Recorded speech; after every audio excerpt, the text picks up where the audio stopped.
Welcome back to Starny Brothers. Mas Dika kembali lagi.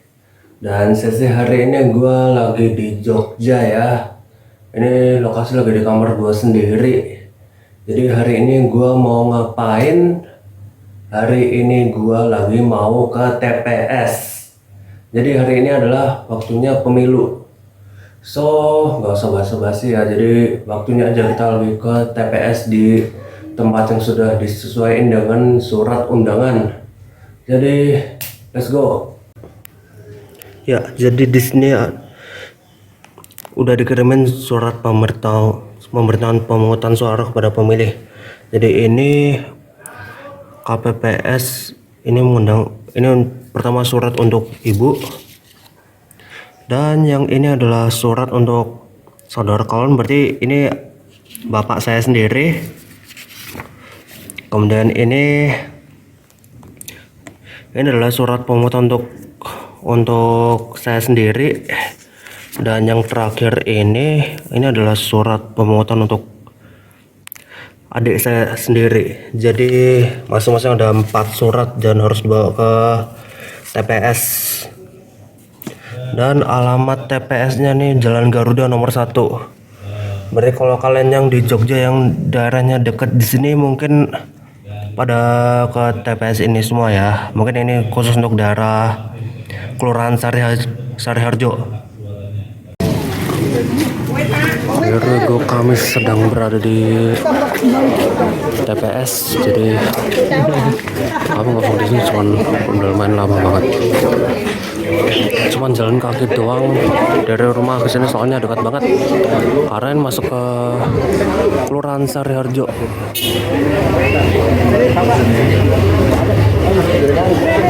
Ayo.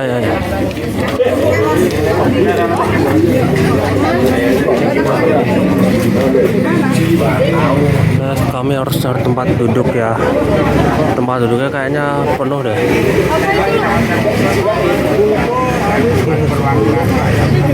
Ya.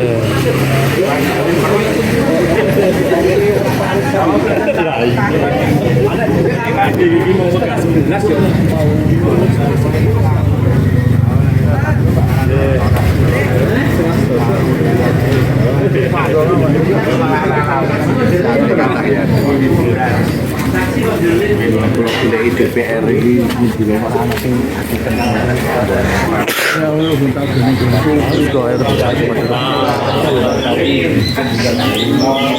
kita ada KPPS-nya sama yang bertugas di sini. Serta register.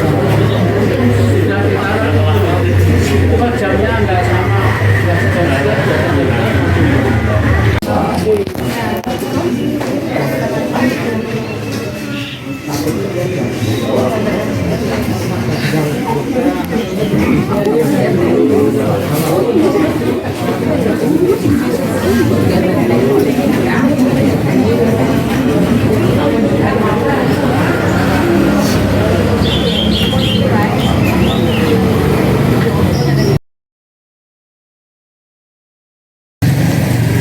Ya gitu aja sih. Jadi gua hari ini lagi otw pulang ke rumah dulu. Ya kenapa? Karena gua udah selesai memilih. Jadi dan hasilnya gua terpaksa pakai kelingking kiri aja karena nggak ada pilihan lain. Kalau kalian biasanya pakai kelingking kanan ya apa-apa juga. Yang penting kalian sudah dapat hak suaranya sendiri. Paham nggak? Ya nanti kita lanjutin aja dulu pembahasannya di rumah. Jadi begitu untuk sesi hari ini. Ya gue sedikit bahas-bahas pemilu untuk hari ini dulu lah. Karena ya singkat aja ya, karena gue hari ini juga harus pulang lagi ke Banyumas, soalnya harus kerja, harus ngurus channel juga. Ya intinya pemilu itu ya miliknya orang-orang dewasa, dan hak pilih kita seperti ini kita juga harus bisa merasakannya, dan jangan pernah menyebar semua berita yang ada mengenai pemilu, karena itu berat banget sanksinya, bahkan bisa dipidana, terlihat di pasal DUD berapa itu, soalnya aku juga nggak paham tentang hukum, soalnya aku kan nggak termasuk dalam fakultas hukum, jadi nggak termasuk kayak gitu. Ya begitu aja sih. So far saran gue ya kalian harus bisa berusia di atas 17 tahun, harus bisa dapat hak pemilihnya siapa. Jadi kita usahakan baik-baik biar bisa mendapat calon presiden yang punya amanah, calon pemimpin yang punya amanah. Jadi kayak gitu aja dulu sih untuk sesi hari ini, dan kita semoga aja bisa dapat pemimpin yang paling amanah lagi dan bisa memperbaiki kesalahan-kesalahan di tahun sebelumnya. Karena memang 5 tahun ini memang sudah menjalani banyak sekali kehidupan yang lumayan sulit ya, mulai dari banyaknya kesenjangan ekonomi, banyaknya populasi, dan 2020 sampai 2022 itu sampai pertengahan 2022 itu pandemi COVID-19. Jadi banyak sekali waktu itu vaksin yang dipakai biaya sebagai bisnis atau apa. Dan yang aku khawatirkan lagi itu pemilu itu juga dijadiin bisnis, itu menurutku itu salah besar. Pemilu itu adalah demokrasi. Menurutku pemilu itu adalah ditujukan untuk bisa memilih siapa yang bisa jadi amanah, siapa yang bisa jadi pemimpin di masa depan yang berikutnya.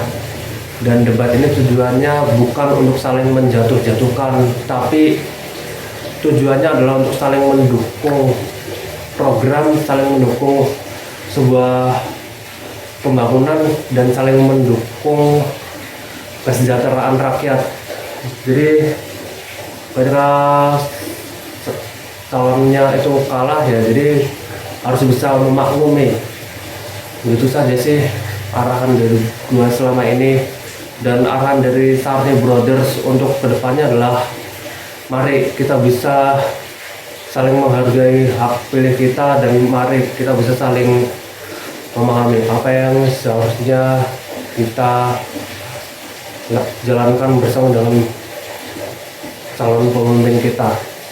Jadi bukan hanya pihak kementerian atau DPR yang bertugas, tapi kita sebagai rakyat juga harus bisa turun ke jalan. Karena ya memang rakyat di Indonesia ini kebanyakan orang tua sama orang-orang dewasa, kebanyakan generasi boomer sama generasi Z. Sementara aku aja yang masih generasi milenial ya masih lihat situasi juga masih rada kacau. Tapi aku juga punya pandangan yang berbeda di bidang tersebut, dan mohon maaf juga aku juga bukan termasuk orang-orang politik, jadi aku juga nggak mungkin bisa membahas seperti itu, karena itu juga banyak sekali konflik dan bikin semua pihak, bisa termasuk diri saya sendiri, bisa jadi makin tersinggung. Ya mungkin kayak gitu aja dulu sih untuk sesi hari ini, semoga bermanfaat. So this is it, thank you for watching, see you later, dan sayonara. Selamat mencari hak pilih kalian sendiri. Paham?